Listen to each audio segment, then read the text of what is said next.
Good morning, good afternoon, good evening, good night, good day to you.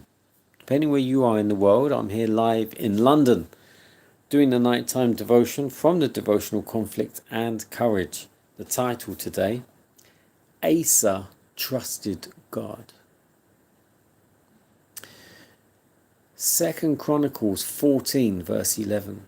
And Asa cried unto the Lord his God and said, Lord, it is nothing with thee to help, whether with many or with them that have no power. Help us, O Lord our God, for we rest on thee, and in thy name we go against this multitude. O Lord, thou art our God. Let not man prevail against thee.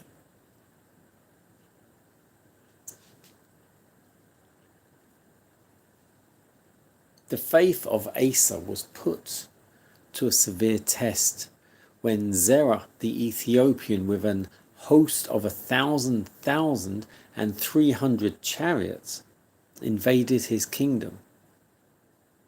In this crisis, Asa did not put his trust in the fenced cities in Judah that he had built with walls and towers, gates and bars, nor in the mighty men of valor in his carefully trained army. The king's trust was in Jehovah of hosts. Setting his forces in battle array, he sought the help of God. The opposing armies now stood face to face. It was a time of test and trial to those who served the Lord. Had every sin been confessed?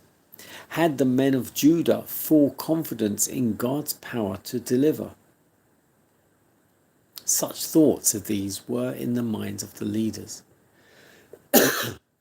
For every human viewpoint, the vast host from Egypt could sweep everything before it. But in time of peace, Asa had not been giving himself to amusement and pleasure. He had been preparing for any emergency. He had an army trained for conflict. He had endeavored to lead his people to make their peace with God. And now, although his forces were fewer in number than the enemy, his faith in the one whom he had made his trust did not weaken.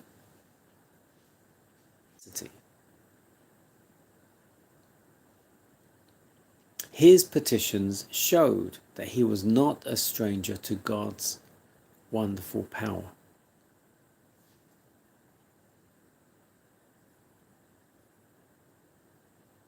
The prayer of Asa is one that every Christian believer may fittingly offer.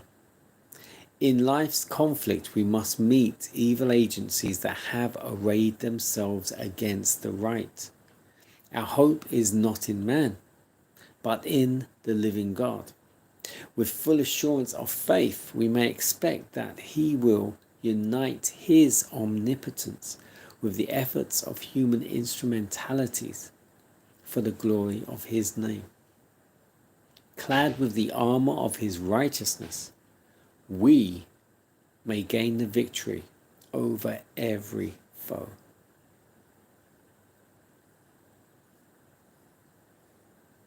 Asa trusted God. So here it's talking about Asa, who is the king of Judah, who had to go to war or face a battle with, I do believe, the Egyptians, who far outnumbered him and his army. But Asa put his trust in God.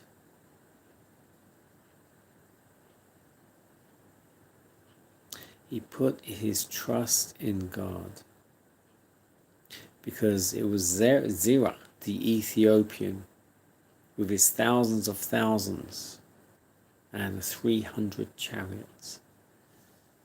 God delivered them. But, or did he? That might be in the next devotion. But it's about putting your trust in God. It doesn't matter how outnumbered you are. This is like David and Goliath. You might have an army of 100 and they might have an army of 10,000. God can deliver you, just as he did with Gideon.